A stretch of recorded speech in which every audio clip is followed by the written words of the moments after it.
জান্নাতের ৮টি দরজার মধ্যে একটি দরজা কেবল আপনার জন্যই বরাদ্দ করা হয়েছে, কিন্তু শর্ত হল আপনার রোজাকে সাধারণ থেকে অসাধারণ করতে হবে। আপনি কি জানেন সেই ১০টি বিশেষ ফজিলত যা আপনার রোজা ও জান্নাতের দূরত্ব কমিয়ে দেবে? বিশুদ্ধ নিয়তে রোজা রাখা। রমজানের প্রতিটি কাজের প্রাণ হল নিয়ত। লোক দেখানো ইবাদত আল্লাহর কাছে কবুল হয় না, তাই মনে এই দৃঢ় বিশ্বাস রাখতে হবে যে আমি কেবল আমার রবের সন্তুষ্টির জন্যই এই কষ্ট করছি। এই আমলটি মুমিনের অন্তরে একনিষ্ঠতা তৈরি করে এবং রোজার ক্লান্তিকেও প্রশান্তিতে রূপান্তর করে। শেষ সময়ে সেহরি খাওয়া। সেহরি খাওয়া কেবল ক্ষুধা নিবারণের মাধ্যম নয়, এটি একটি বরকতময় সুন্নাহ। নবীজি শেষ সময়ে সেহরি খেতে উৎসাহিত করেছেন, কারণ এতে শারীরিক শক্তি ও আধ্যাত্মিক কল্যাণ নিহিত রয়েছে। সামান্য এক ঢোক পানি বা একটি খেজুর দিয়ে হলেও সেহরি খাওয়া মুমিনের জন্য সওয়াবের কাজ। সূর্যাস্তের সাথে সাথে দ্রুত ইফতার করা। ইফতারে দেরি না করা আল্লাহর প্রতি আনুগত্য এবং তার নিয়ামতের প্রতি ব্যাকুলতার বহিঃপ্রকাশ।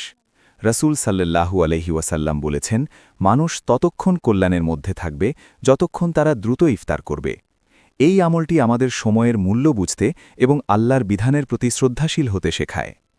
অর্থসহ কুরআন তেলাওয়াত ও চর্চা। রমজান মাস মূলত কুরআন নাজিলের মাস, তাই এই সময়ে কোরআনের সাথে সম্পর্ক গভীর করা অপরিহার্য। শুধু রিডিং পড়া নয়, বরং প্রতিদিন অন্তত কিছু আয়াতের অর্থ ও মর্ম অনুধাবন করা উচিত। কোরআনের নূর মানুষের অন্ধকার হৃদয়কে আলোকিত করে এবং সঠিক পথের দিশা দেয়। সামর্থ্য অনুযায়ী দান সাদকা করা। রমজানে দানের সওয়াব ৭০ গুণ বা তারও বেশি বৃদ্ধি পায়, তাই এই মাসে বেশি বেশি দানশীল হওয়া উচিত। নিজের ইফতারের অংশ থেকে অন্যকে খাওয়ানো বা অভাবী মানুষের পাশে দাঁড়ানো মহান আল্লাহর অত্যন্ত প্রিয় কাজ। দান করার মাধ্যমে মানুষের সম্পদ পবিত্র হয় এবং অন্তরের কৃপণতা দূর হয়। জবান ও অঙ্গপ্রত্যঙ্গের হেফাজত করা। প্রকৃত রোজা কেবল পানাহার ত্যাগ নয়, বরং সব ধরনের মন্দ কাজ থেকে নিজেকে বাঁচিয়ে রাখা। মিথ্যা বলা, গীবত করা, ঝগড়া করা বা অশ্লীল কিছু দেখা থেকে বিরত না থাকলে রোজার আসল উদ্দেশ্য ব্যাহত হয়। এই আমলটি একজন মানুষকে প্রকৃত অর্থেই একজন আদর্শ ও চরিত্রবান মানুষ হিসাবে গড়ে তোলে। কিয়ামুল লাইল বা রাতের ইবাদত করা। তারাবি এবং তাহাজ্জুদ নামাজের মাধ্যমে রাতের একাংশ আল্লাহর ইবাদতে কাটানো অত্যন্ত ফজিলতপূর্ণ। দিনের রোজার পর রাতের এই দীর্ঘ সিজদা ও রোনাজারি বান্দাকে আল্লাহর খুব কাছে নিয়ে যায়। এটি আত্মার প্রশান্তি এবং গুনাহ মাফের এক মহা সুযোগ। বেশি বেশি তওবা ও ইস্তেগফার করা। রমজান হল ক্ষমা পাওয়ার মাস, তাই সারা দিন জিহ্বায় আস্তাগফিরুল্লাহ জারি রাখা এবং নিভৃতে নিজের ভুলের জন্য কাঁদা উচিত। বিশেষ করে ইফতারের আগ মুহূর্তে আল্লাহ তার বান্দাদের দোয়া কবুল করেন। এই আমলটি একজন পাপিষ্ঠ মানুষকেও আল্লাহর প্রিয় বান্দায় রূপান্তরিত করতে পারে।